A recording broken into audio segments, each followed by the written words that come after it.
program this afternoon. We're here live in the studio, Second Event Radio, 10.5 on FM dial, 101.5 on FM dial. We're so glad you can join today. This is your Health and You.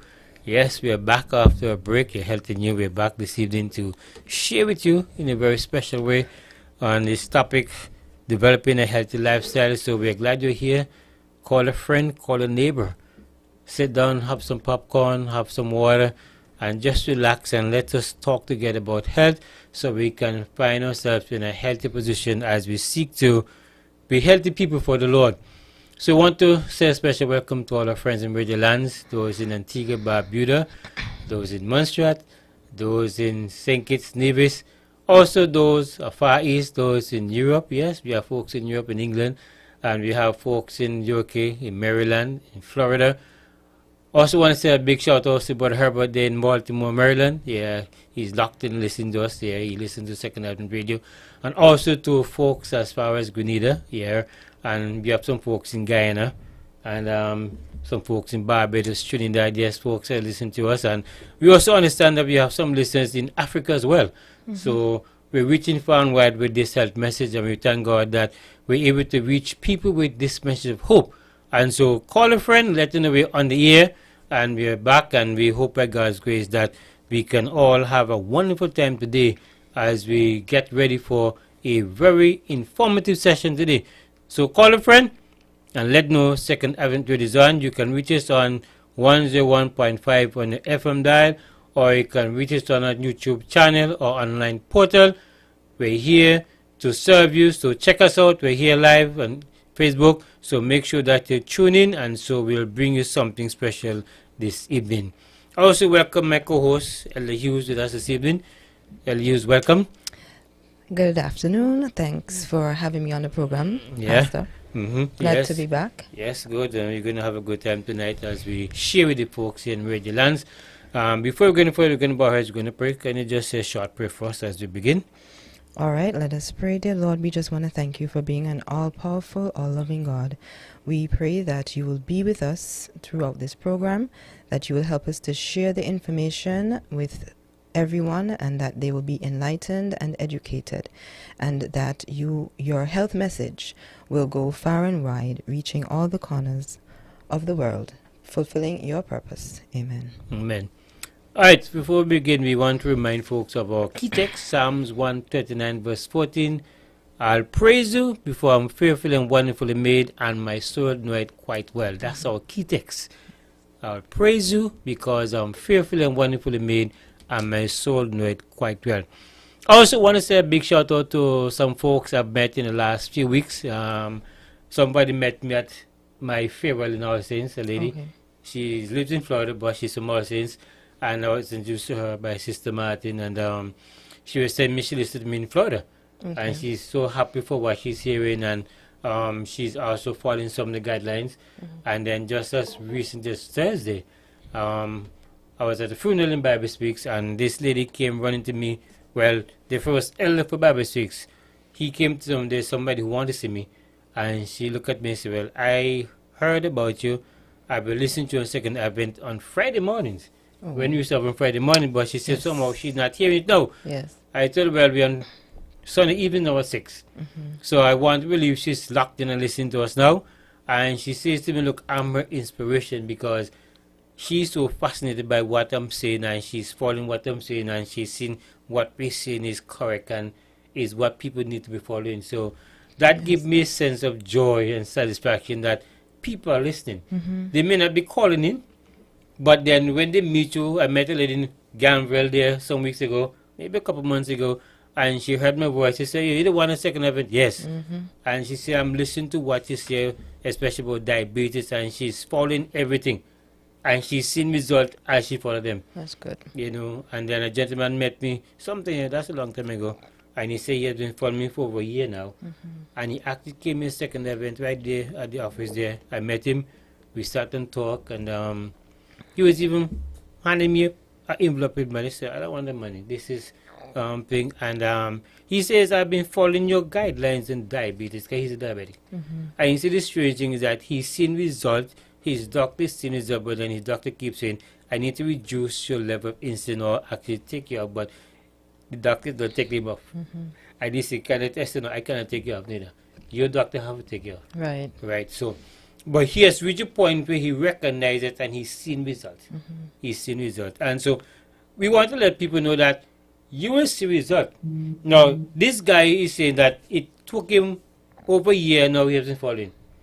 And the strange thing about it, when we talk about developing a healthy lifestyle, they're those who want to get better fast. Yes. And the truth is, your body takes time to deteriorate.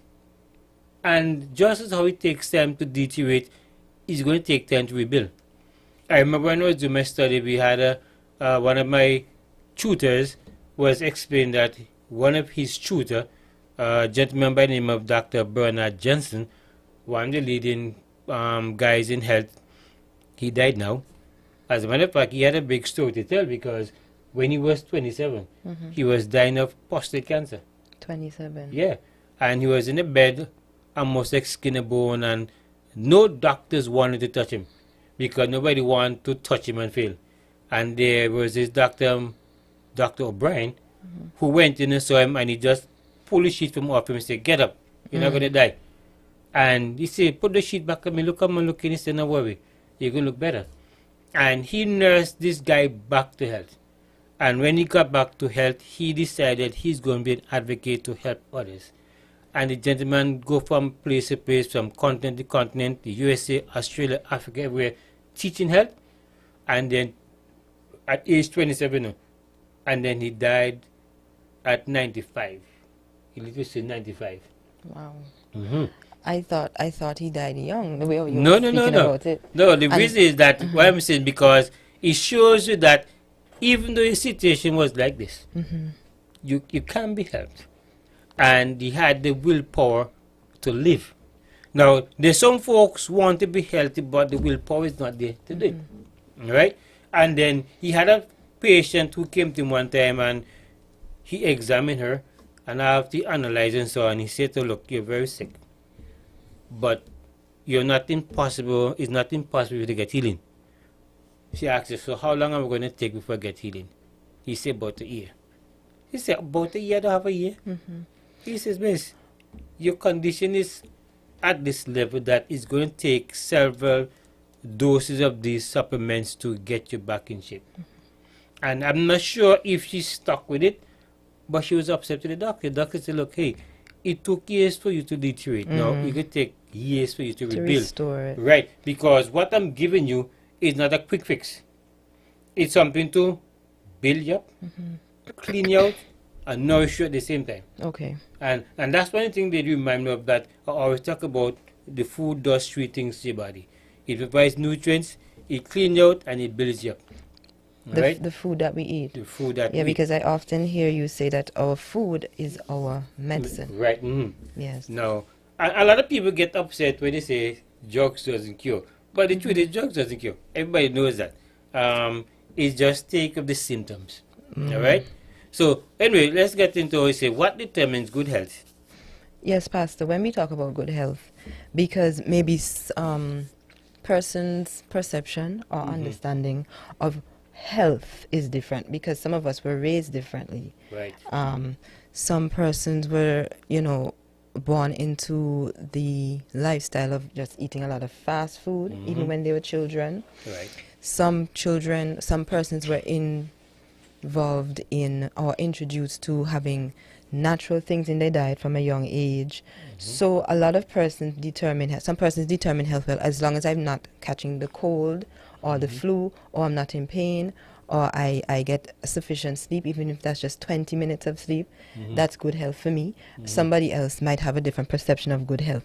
So let's give a basic example or layout of what is good health. What are some of the indications and aspects of good health? Okay, when you talk about good health, you need to talk about the overall package: physical, mental, emotional, psychological health. All right. Some people look at health just as a physical thing. Right. But your emotion health says a lot. Because if your emotion health is not there, then it's going to affect the physical aspect as well, right? And one of my favorite authors says that 90% of our illnesses are wholly imaginary. In other words, then it has to do with our mind. So 10% is physical, and the rest is mental. So if you can get rid of that negativity in your mind, then you're on the way to be in good health. All right? Now, some of the things that determine good health, you have to get adequate rest. Get adequate rest. Get regular physical activity. I'm just going to go to them and then we're going to go back over them. Choose healthy fats such as eating nuts daily, right? And eat more whole grain bread and cereal. Maintain a healthy weight, right? Eat more plant-based diet and be free of dependence on tobacco, alcohol, and illicit drugs. Now, one of the challenges that we face is the issue of rest.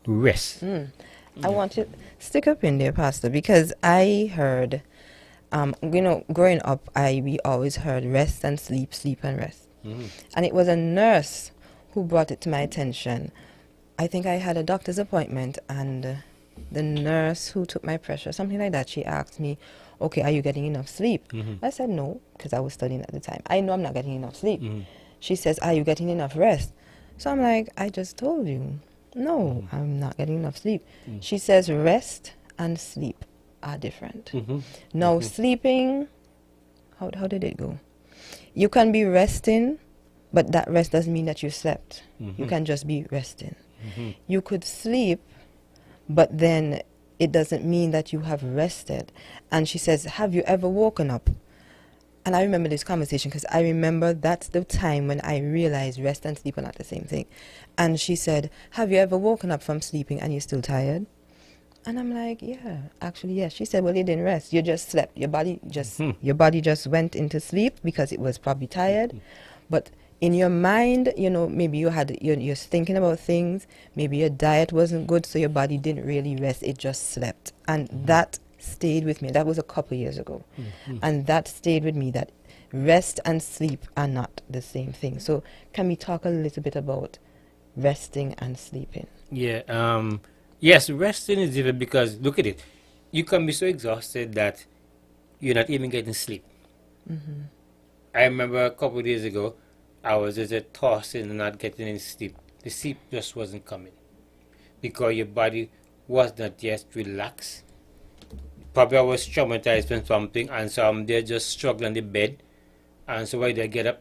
I prayed, get up and prayed. I said, Lord, I need to sleep. And then after a while, I dropped sleep because the body would have kind of cooled down. In other words, your body is in a trance.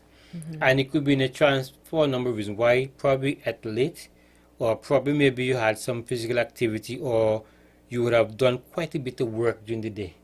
And so your body is not yet settled to rest. So you're going there, and sometimes in my own experience, sometimes I find myself sitting in a chair at my computer doing something, or maybe watching something on YouTube, and next thing you know, I'm sleeping. By the time I get up, secure the house, and then go to my bed, the sleep is like gone. Right? Okay. Something is happening there. But I often tell folks that sleeping 8 hours doesn't mean a rest. Right? And some folks who sleep from 6 to 6 and they still haven't gotten rest, they get up tired because what? They slept too much. Right? And so the body should give you, the body give you certain indicators as to when you have got enough rest. So when, in my own experience, some years ago, I discovered that when my body has got enough rest, I start to feel some weariness and pain around my hip area here, just above my buttocks area there. And I'm wondering what's happening. When I check with the doctor, he said no, because when the body has rested, your body starts to give that signal telling you to get up. Okay. And he says when you start to feel the way, don't stay in the bed and twist and toss, get up out of the bed. And maybe walk home for a few minutes, and if it's still too early, you go back to sleep and you get to sleep. But as long as you stay there in that condition there, you're not going to rest. Now, some people believe that they equate sleep and rest with not the same thing. You can be sitting here resting, and just shut your mind out, because resting is shutting your mind out from the outside world. Being in an environment where you're just there and you're just relaxing your mind from, take your mind off of everything. Take your mind off your worries, take your mind off your finances, your children, your job, whatever it is that give you some level of stress, take your mind off of it. Okay. And that's how we're going to get the rest. All right? And also, it's important to get adequate sleep. Now, we need to know our bodies, so we know how much sleep we can take that is adequate enough for us.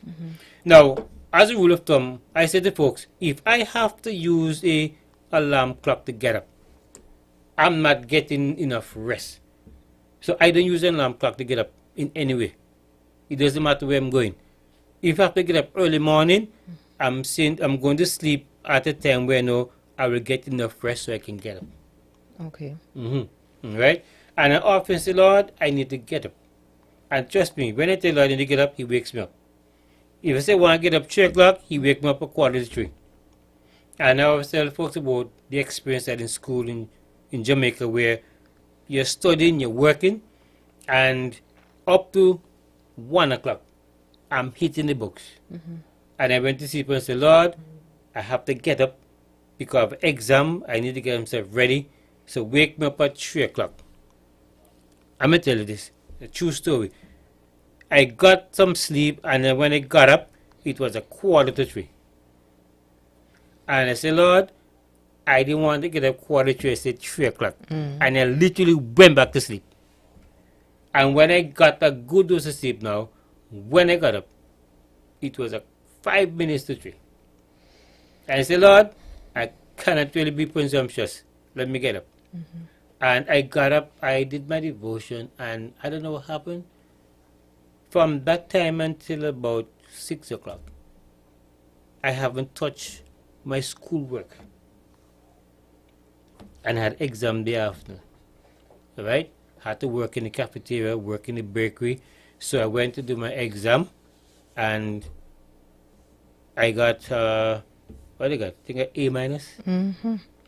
And I didn't really study, and that's why I said, Lord, you know what? You're a good God. I mean, you say, if we honor you, you honor us. Because here is it, I should supposed to spend maybe about 15, 20 minutes doing my devotion, and the rest time I'm in my books. But I end up spending all the time doing the devotion, and then didn't get to do enough studies.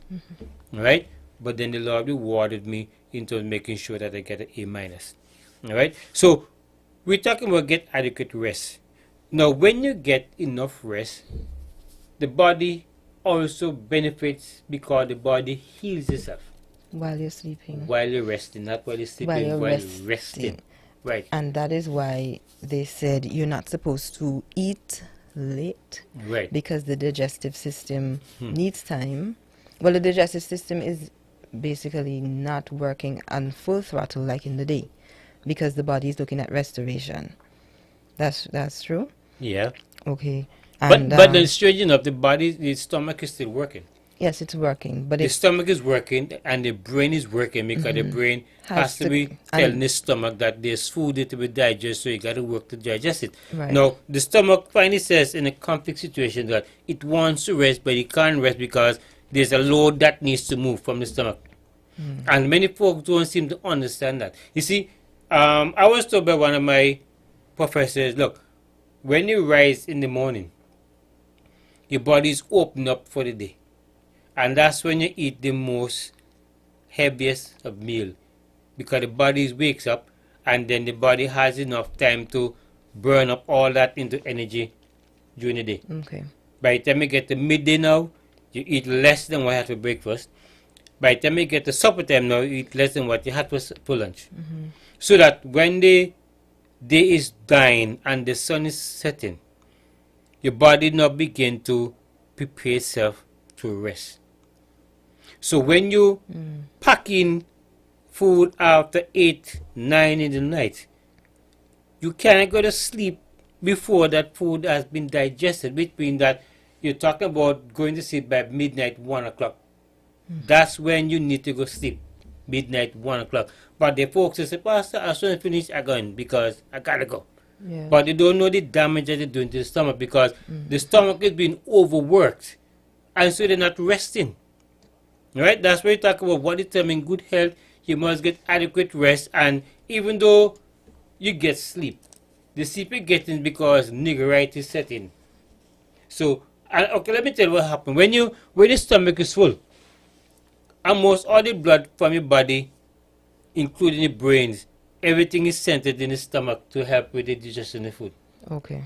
Because the blood has to also transport the food from the stomach To the different organs and right cells and so on. to the intestine and so on and absorb. Right. So the blood is constantly being pumped around the body. Right? And so when you're eating now, the body recognizes that look, as much blood as possible need to be here. So that's why when you finish eat and you don't move, you're going to find yourself drowsy and sleepy because most of the blood has been moved. The head is now divided up the amount of blood that it should have. Okay. So the brain now is like going to a kind of sleepy mode at that stage. Because it doesn't have the oxygen in the blood because the Right. blood is now going to the stomach. Right. Okay. That's why it's important. That's why some folks feel okay. But then what happens now? When you think you're sleeping yes, but you're having all kind of funny dreams. Right? Because what? Your stomach is working. So you're not resting. So you get up in the morning and you feel hungry and you feel exhausted because Yeah, your because stomach working all night. that's a question. Why do you, if you ate late, and sometimes you end up feeling hungry? Is it that food wasn't digested properly? No, the stomach is working all night. So then why do you feel hungry? Because the stomach would have... Because you overwork the stomach. So when you get up now, the stomach didn't get the rest. So the stomach now is craving energy now because it has used up all its reserve in the night. So you're going to get up now because what? You have the stomach working overtime. It's just like when your radiator, you're leaking water with the radiator. After a while now, you find that you got to fill back up the radiator because there's a leak someplace. Okay. So the stomach is working overtime, overactive. And so you put the stomach in a position where when it should be looking to be fresh and ready to go, it's now asking you, I need to get some energy now because I had to dispel all that all night. Okay. Right? So you work the night shift. Mhm. The night shift leaves you tired. Okay. Right, the graveyard shift. The graveyard shift. Right, so, and it says, we got to get regular physical exercise. Now, there's some folks who do not exercise. Pastor, that's another thing. Because I was teaching my class, I teach health and family life, and we were talking about fitness and health. And, as you live, you learn. And I was telling my students, there's a difference between physical activity and exercise. So just like there's a difference between rest and sleep, but society uses them interchangeably like the same thing, but they're not the same thing. Because physical activity is different than exercise. I think physical activity is more of any physical activity you do that requires your movement of body. But exercise is a more continuous and sustaining. So some persons might say, but I got enough physical activity, but is that enough? That is not enough. We're talking about exercise here, right? So we need sustaining. Well, there are different types of exercise you can do Right. to keep physical. You can do gardening. That's a form of exercise. You could do cycling or swimming, walking or jogging. Right? I guess what is happening now when we're young growing up, we didn't have a problem in terms of physical activity because you didn't have all this comfort and all these things that young people have now that keep their minds occupied. Most young persons now, most of the time they're on the gadgets, tablet, iPhone, iPad, computer. So we live in a sedentary lifestyle. Right, they live in a sedentary lifestyle. Less active. And they're eating more and not think. Everything now is a press button. Before time you used to have to get up and walk a distance to put on the TV, change the channel. Now everything is remote. And not only that, but you sit down with a big bag of chip, a big bottle of soda. That's what I was just going to say. The choice of foods too are not helping with the lifestyle that we're living. Right. So And you're the eating the wrong time, food the time frame. and you're sitting down, you're not walking, right? Before time now, as soon as we finish eating meal now, we're back in the field playing cricket or soccer, or we going to run sheep or cattle or something. But the young people say they don't do those things. So even though sometimes we may eat the wrong kind of food, it did not affect us negatively. Why? Because you were able to work it out, burn it out, right? And so people need to understand that getting physical and getting physical active, you have to be on a sustained program. So if you're going to walk, you have to tell yourself you're going to walk every day. Like every morning, I walk for about an hour and 45 minutes every morning, right? Because I want to keep a sustained way in terms of health. Sometimes when you start something, you don't see results in quick time. And I have to keep reminding myself, okay, the same thing you teach people, teach yourself now. It's not overnight. You have to continue it, right? And then some folks start an exercise program, and there's a lot of folks who are going around now. They come to the stadium every morning. A lot of people, they're there. Different groups are there. Plus folks are just by themselves. Some are walking, some are jogging, some are riding bike, some are doing exercise with a trainer and so forth. Right? But they have to be consistent in terms of what they do. And also, when you're going to do a physical activity or exercise, you need to make sure that it's not a rush thing. Okay. If you're going to walk, make up your mind to walk half a mile for the first time. Then if your body can take it, you go for a mile. And you leave it as that. Then you keep going for a mile until when your body gets accustomed of the mile, then you can go a mile and a half. Then you can go 2 miles, then 3 miles. The problem is that we want to do too much too soon. Then the body start to ache, the muscles start to ache. And then you get this question, Lord, this doesn't make sense. Yeah, because then we are told that it's supposed to hurt. How is that concept? I mean, it's going to hurt if you do too much too soon. But then they say when you're training, you have to feel the burn. It has to hurt for you to know it's working. It's not necessarily Is that to a feel the false burn. statement? It depends on how intense, how the intensity. Okay. Right? I can do sit-ups and push-ups. Now, if I do more than 5 sit-ups, after a couple hours, I'm going to feel some burning in the belly area there. It depends on how much you do. But if you do 5 of them, I can guarantee you that you're not going to have this discomfort. You keep doing 5, and by the time you get to 10, there is no pain.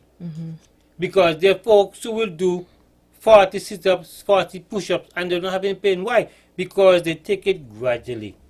Okay. What you find is happening that somebody, they have not been exercising for a while, and then somebody challenge them and say, okay, Jab, only give me 10. And then you try to boast to give the person 10. You push yourself to get 10 push-ups, it don't happen like that now. Overnight, your muscles of them start to ache. Why? Because you push your body too much. Alright? You don't have to have all this pain and burning. Take it step by step, and you will get there. Alright?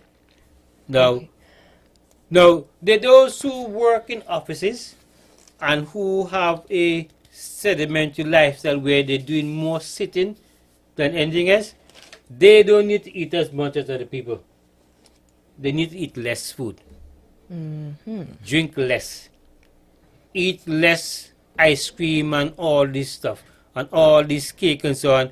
You should not be eating these things because what? You are not having a physical activity now. If you're working on a construction job, then you have to eat some of this stuff because what? You're in the sun, you're pushing power, you're lifting blocks, you need to eat to put back in the energy so you don't collapse on the job. But if you're sitting primarily for 8 hours or say 7 hours out of 8-hour day work, apart from getting up, bathroom break or getting up for lunch or getting a break, you're basically sitting by the computer all day. You don't need to be eating all that amount of food. It's not helping you. It's just putting on the weight. Then you can start to start getting fat.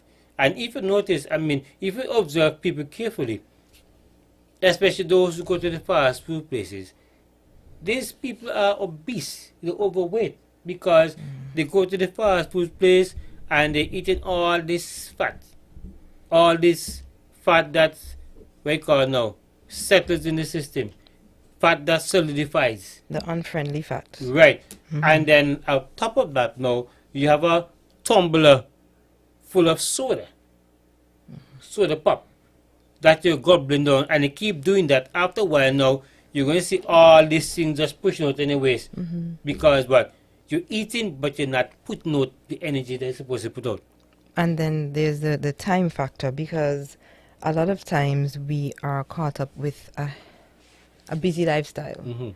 And exercise is not a part of that lifestyle because, okay, so from the office job, and then we probably go to classes, doing studies, and then by the time as we finish, we're tired. Right. So there is no time for exercise or physical activity. Right. And then, so I guess with our lifestyle, you know, a lot of us, we work 2-3 jobs sometimes, or we're tired, we have children, we have to take care of the children, or we have some other activity after work. What are some creative ways that we can get in this healthy lifestyle, this physical activity or exercise? And does it have to be every day? Because some persons can say, okay, I can only do weekends, or I can only do 1 day a week. The effort is there, but the time is just really not there. And then you might say too, to eat healthy, a lot of times, how can I put it? Sometimes you can't afford to.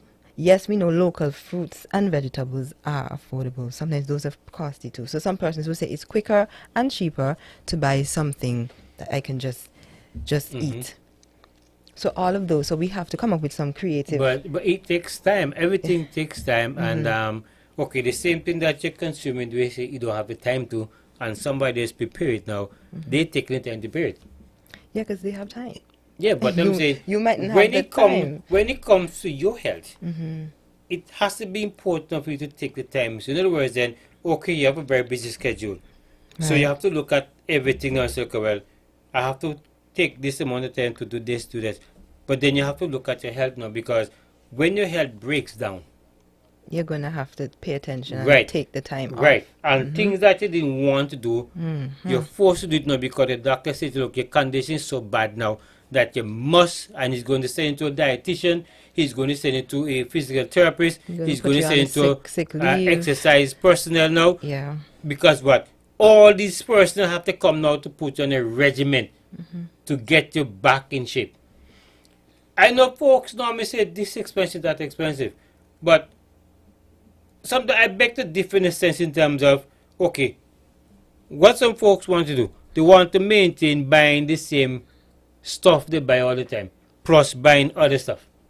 Okay. So if your cost of to buy a half-gallon ice cream every month, and you know the ice cream is not good for you because of the fat and so on, you can't continue to buy the type of ice cream and still want to buy other stuff at the same time. So the money you used to buy the ice cream, now you put it towards buying something that is healthier, right? It's going to take some time, yes. I don't want to give anybody any false hope, but I'm seeing that folks complain about they don't have adequate this, but then there is no indication that they want to change from what they're doing. They want to be in good health, but they don't want to take the time to prepare. Now, not every day you have the same time, but at some point during the week, some day in the week, you can designate as we call preparation time. Okay. Where you prepare stuff your home, and you can monitor things while you're doing other stuff. Because sometimes when I'm home on a weekend and preparing for the Sabbath, I'm going to cook something like brown rice, which takes a little longer to cook than normal rice. What do you think I do? I am in the kitchen and I'm preparing stuff. So while the rice is in the pot and it's on low fire, I'm still now cleaning up and I'm sweeping out, mopping out the system, because putting that there will take about 45 minutes to boil. Right? If you want to do a bean loaf, it's the same thing. You soak the beans overnight. Next morning you get up, you boil them for about 10 minutes on the pressure pot. Right. You take them out, and then it's a matter just put them in the processor with all the seasoning, all the stuff and so on, and then you just think. What I'm saying now, you plan these things when you can be home to do them, And then when these things are baked now, you do enough insufficient so that you have enough to put up in the freezer. So Right. every day you get up now, you can say, look, and you pack them out in small packages. So you don't have to problem of cutting. You just take out a small pack, let it defrost for a while, and then you can use it. And it's easy on you there. Right? And what I do sometimes too, I don't necessarily like to eat out of the fridge sometimes. Yes. But I find myself these days now, if you're cooking rice, cook a good amount of rice and just put it in the fridge and just heat up every day as I go. But then I consume it within a certain time, because if you're not going to consume it within a certain time, then you have to take a portion, put in the freezer. Right.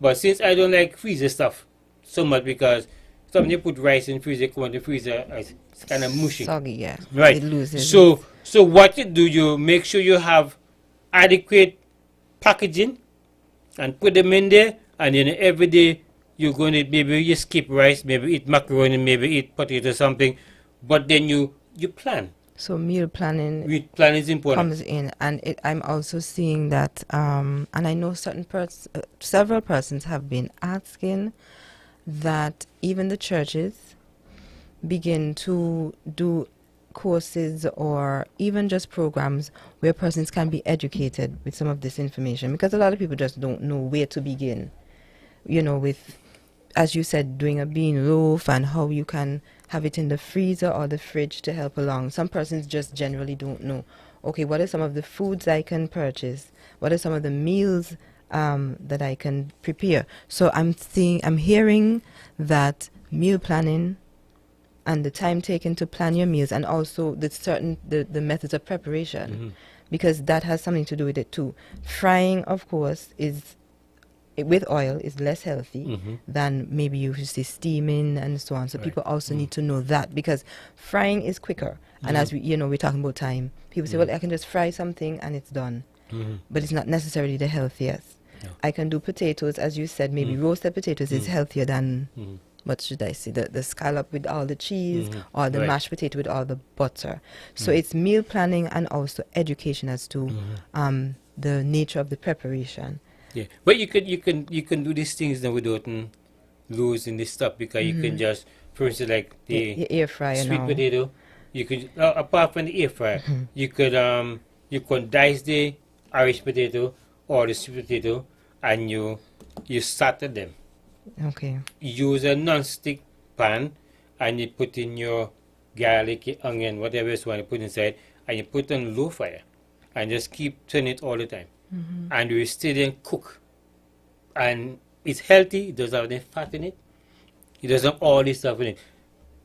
Garlic is a very good way of giving the food a good taste, right? And if you have some fresh thyme too, you can put some fresh thyme in it and so forth. They're all there. You can have all those things in the backyard growing and so on. Or even if you want to buy them in the supermarket or by the hucksters, right? It's about developing a lifestyle that helps you. Right. Right? Develop a lifestyle helps you, right? Now, you talk about the training. Now, we have done some level of training, yes. And it's not a matter that folks may not know. Again, it come back to I was just saying, the time factor, the willpower to change. Right? And many folks have tell me that there are a lot of people who know how to put the bean loaf together. Right? But just that they say they don't have the time to do it. Right.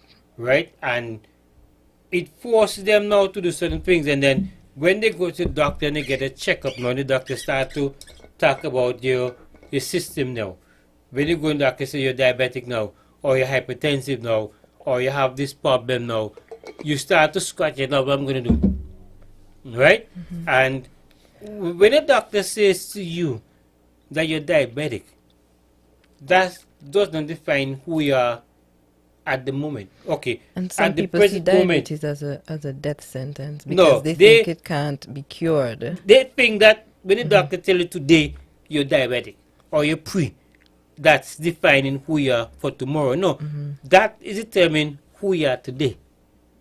So in other words, then you need to tell yourself, so tomorrow I need to reverse that. How do I reverse it? take time to change your lifestyle, change your dietary choices. Now, one of the challenges we have, honestly, is that folks want to be healthy, but they still want to eat what they accustomed to eat. Because my grandmother used to eat it, my mother used to eat it, my uncle eat it, so why can't I eat it now? And you know it is bad for you.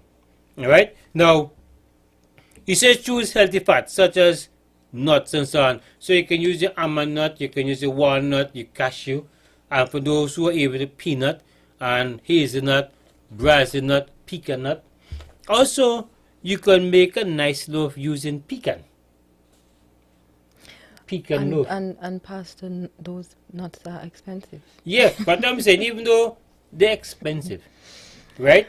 And that's the number one thing that people are going to Yeah, say. but I'm saying if you cut back on certain things, Okay. and put the money here, Here, right. and you Okay. buy stuff, for instance, like a bean loaf.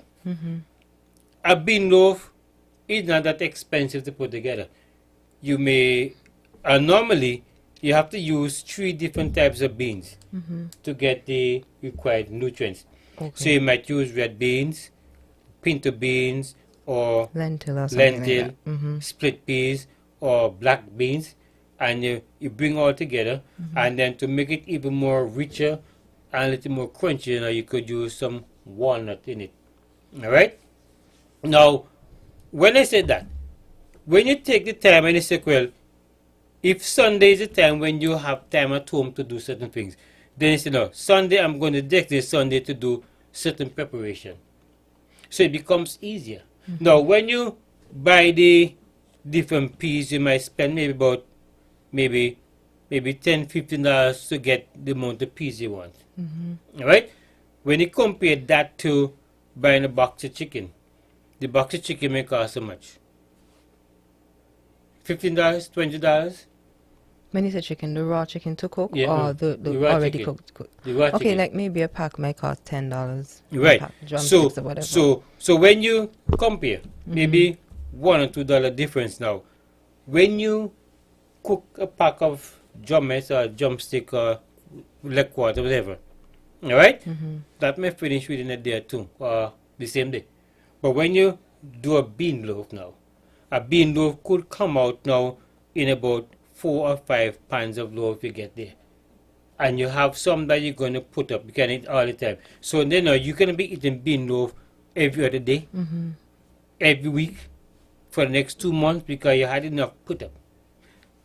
A lot of folks, they need to be smart in terms of how they pay themselves. They spend. Right. Yes, something's expensive, yes, but I use some of this stuff, but it doesn't cost me that because it's how you choose to plan. It's planning. It's all part of planning.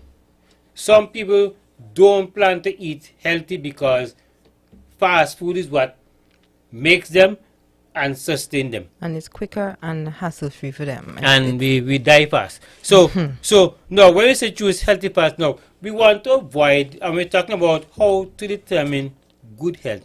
We want to make sure that we use those fats that are healthy, like the fats from nuts and the fats from things like olive oil, avocados, this kind of stuff and so on. So you get the fat from these, and also the omega-3. Okay. Omega-3, 6 and 5, the fatty acids. These are the ones you need to get inside the body, because these are called cold press or naturally oil that is pressed from the thing. But then you have other oils now that are heat press. Okay. Right. So what the heat press does, one, when you heat the oil, it expands it. Right. So when you press it cold now, and you get this flask full cold, you don't think you have enough oil there. So what you're going to know, to get 3 times this now, you got to heat it. So what the heat does, the heat kills all the enzyme in the oil. So the medicinal purposes inside that diminishes in quick time. Okay. Alright?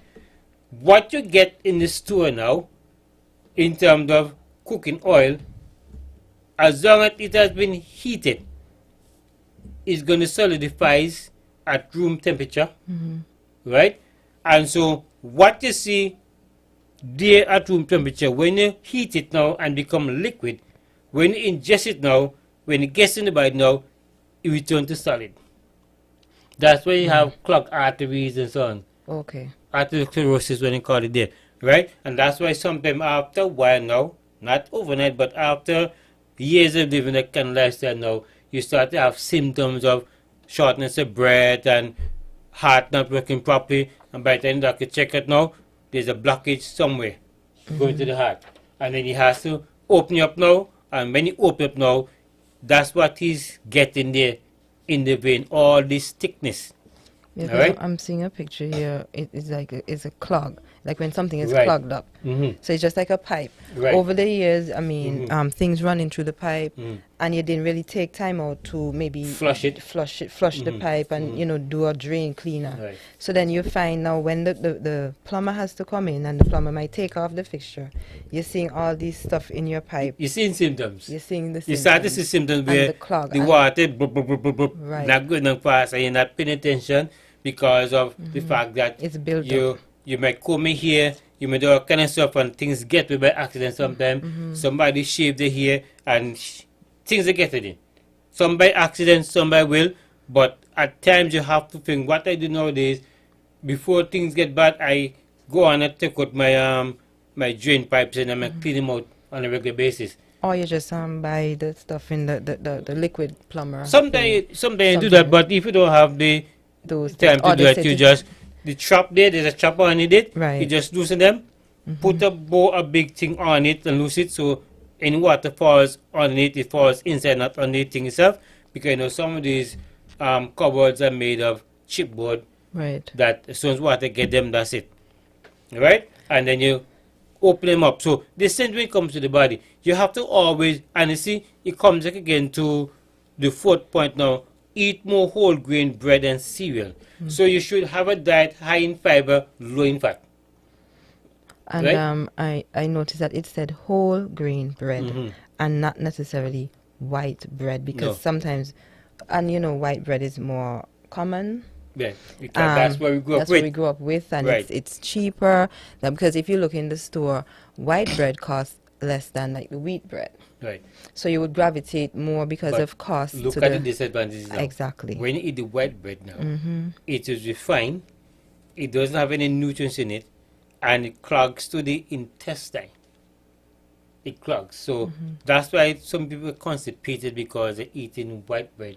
There's no fiber. Remember, the fiber is to push everything Push things along. through. So when you're eating something that doesn't have any fiber or eating too much of refined food, And not drinking enough water to help Mhm. flush. right, so that's the challenge we have there, right? So you want to make sure that you have the whole grain. The goal is a diet high in fiber, low in fat. Always have that concept. High in fiber, low in fat. All right? Also, we want to maintain a healthy weight. All right? And to maintain a healthy weight means you have to eat the right stuff. Eat stuff that will clean you out naturally. You don't want to have to go to the doctor to get DeWitts or all this other stuff that they give you to get you regular. Your food's supposed to keep you regular. All right? Okay. Your food is supposed to keep you regular. If you have to go to the doctor to be regular, then you're not eating properly. Because after every meal, there should be some bowel movements. You should be having at least 2 or 3 bowel movements a day. Okay. All right? Now, I have a niece, and for everything she was born, after every meal, she has to go to the bathroom. After every meal, she goes to the bathroom. For some folks, it's once a day. For some folks, it's twice a day. For some people, unfortunately, it's once a week. Some, once every 2 weeks. Right? I had a strange thing where I was in one office in a clinic one time working with a different doctor, and somebody came in having some abdominal pain and so on. By the time we checked, the person was asking, how much bowel movements have you been having? He said, doctor, I haven't gone up in 2 weeks. Wow. I was like, wow, And they're eating every day. every day. Mm. All right? So we had to give her something to move that, else she'll have to go do surgery. Right. Right? Because she was clogged up. So we had to give her a kind of some herbal mixture put together until when you finish jing down that, go sit on the toilet and just stay there. Mm-hmm. By the time his stomach start to move, she almost die inside there because of the stench. Mm-hmm. Because remember now, it's 2 weeks she hasn't eaten. And remember, when you eat your food, your stomach should be empty within 3 to 5 hours. Okay. So you can imagine food is piling up there. So everything is backed up. And then, as a rule of thumb, if you were to eat like something like tuna fish in the morning, and then by this time in the evening you're belching the tuna fish, what is saying that the tuna fish has not been digested, it's still in the stomach. Mm. Right? Okay. It's still in the stomach. And a lot of people keep saying, Pastor, I don't understand. I ate this herring, especially with red herring and starfish and so on. You're belching it this very next day. I said, look, the food's still in the stomach.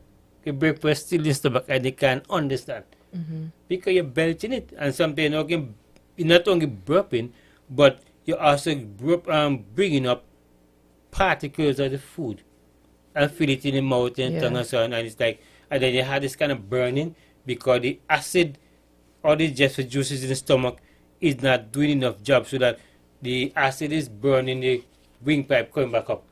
So And- not only feel it, but you feel it burning as well.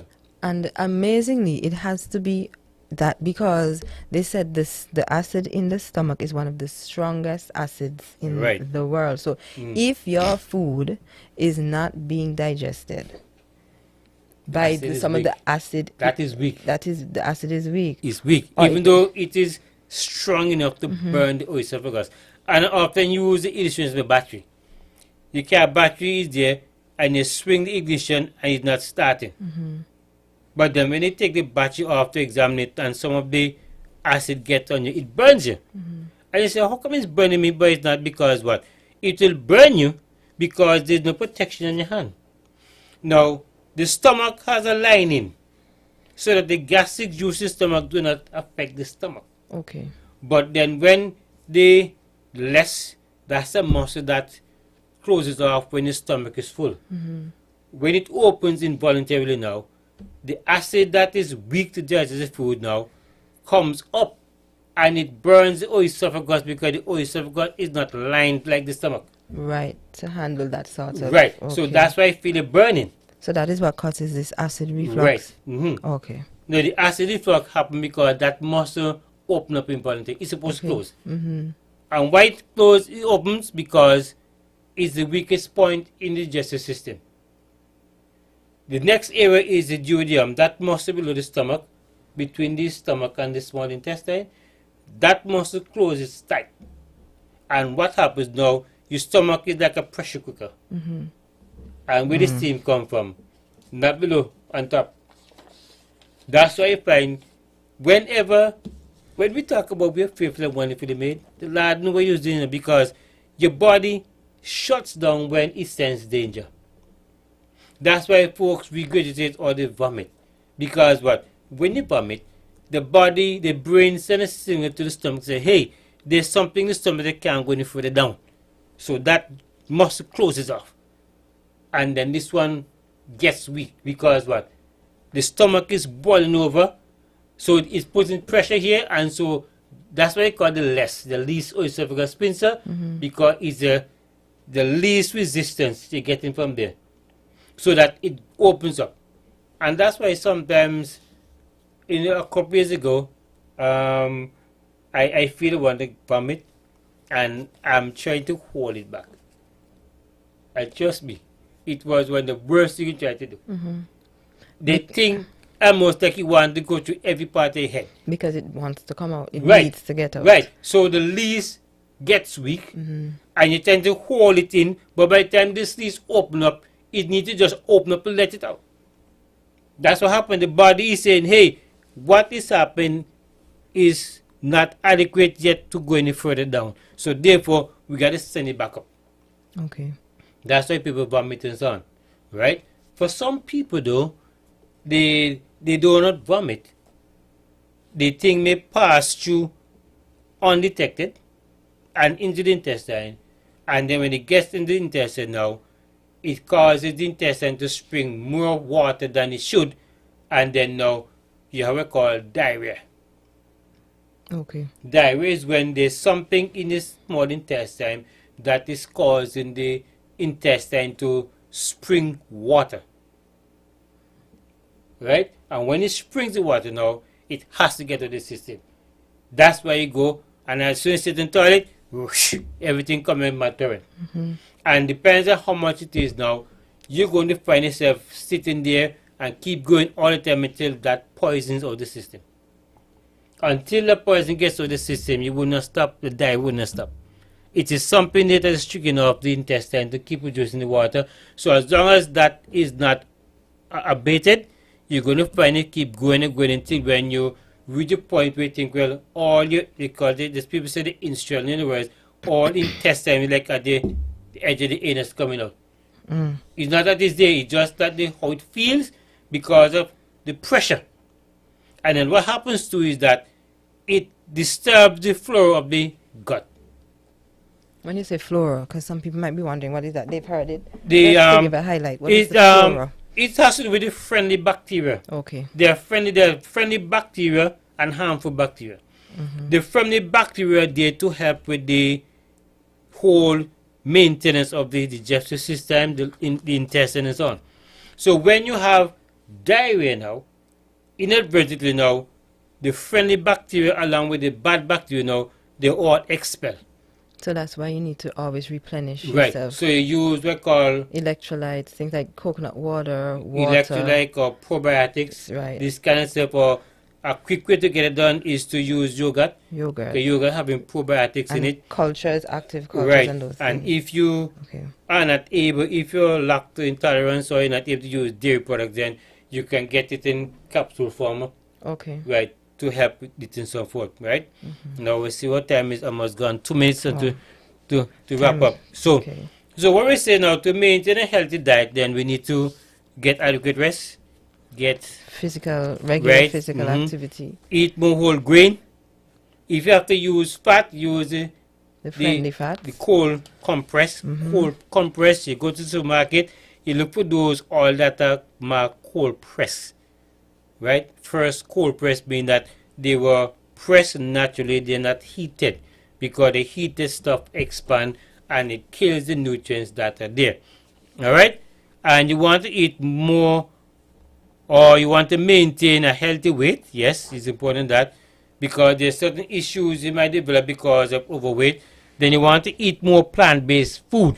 Okay. All right, more plant-based food, and of course you want to make sure that you don't depend on drugs and tobacco and alcohol and those kind of stuff, and also get adequate sleep. Now, before we go, we just want to let folks know that for some people, the average is 7 to 8 hours for some people. For other folks, it could be 5 hours, 6 hours. You need to know how much sleep your body needs. Yes. Right? They say ladies on a whole need 8 hours sleep. And if that is whole true for everybody. I'm not sure how many hours your body needs, but you need to know how much your body needs so that you can function. And they say ladies can't function well if you don't get enough rest. For a time. Right. So For a time. And also we want to encourage the use of drinking enough water. Right. We can't stress, especially these days that it's especially hot. days that are so hot. Right. You need to drink a lot of water. Yes. I kind of surprised myself where I was saying to myself, I fill a 5-gallon jug of water, put it inside the house, and it's filled to it. And when I look at it today, the thing is almost half going down. Yeah. I'm like, is how much water I 'Cause actually drunk? I struggle to drink- drink 2 of these before time a day. And I'm going through maybe 6 and 7 of I'm them. drinking this about So, 3 or 4 times full yeah. every day now. Yeah. So drink the water. Right. Have, as you said, the diet that's more high in fiber and low in fat. Yeah. So my friend, it was good being here. Our time is gone. It's a matter how time flies when you're having a good time. Yeah. But it was good meeting you this evening here after a while, and we want to encourage you to join us next week Sunday again at 6 for another episode of Your Health and You. And remember, healthy lives can serve God better. Want to thank my co-host Sister Hughes for being here, and for her contribution. Thank Brother Blaine, who is in Studio 1. Yes. Want to thank the listening audience for being with us, and we pray that you'll have a blessed week, a healthy week, and remember, you're fearfully and wonderfully made, and my soul know it quite well. So until you come again, keep healthy, eat well, and God will see you through. Goodbye. God bless you.